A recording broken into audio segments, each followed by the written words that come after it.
ফি আমানিল্লাহর অর্থ অনেক সুন্দর, কিন্তু যদি আপনি সুন্নাত মনে করে বলেন তাহলে বিদআত হয়ে যাবে। কেন?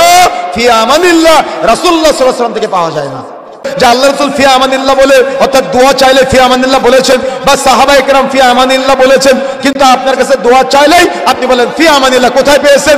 না কোরআনে আছে না হাদিসে আছে। আপনার কাছে কেউ দোয়া চাইলো, আপনি কি বলে দিলেন? ফি আমানিল্লাহ। কি বলে কিনা? আপনি কি বললেন? ফি আমানিল্লাহ। ফি আমানিল্লাহর অর্থ অনেক সুন্দর, কিন্তু যদি আপনি সুন্নাত মনে করে বলেন তাহলে বিদআত হয়ে যাবে। কেন? ফি আমানিল্লাহ রাসূলুল্লাহ সাল্লাল্লাহু আলাইহি ওয়াসাল্লাম থেকে পাওয়া যায় না। কি নতুন মনে হচ্ছে আজকে কথাটা? নতুন মনে হচ্ছে আপনার কাছে? আপনার কাছে দোয়া চাইলে আপনি বলেন ফি আমানিল্লাহ, কিন্তু কোনদিন যাচাই বাছাই করেছেন যে আল্লাহ রাসূল ফি আমানিল্লাহ বলে, অর্থাৎ দোয়া চাইলে ফি আমানিল্লাহ বলেছেন, বা সাহাবায়ে কেরাম ফি আমানিল্লাহ বলেছেন, কিন্তু আপনার কাছে দোয়া চাইলেই আপনি বলেন ফি আমানিল্লাহ। কোথায় পেয়েছেন? না কোরআনে আছে না হাদিসে আছে। এমনি আপনি চাইলে আরবিতে একটা দোয়া করে দিতে পারেন, এই উদ্দেশ্যে ফি আমানিল্লাহ হতে পারে, কিন্তু বরাবর যদি আপনি সুন্নাত মনে করে ফি আমানিল্লাহ বলেন তাহলে এটা বিদআত হবে।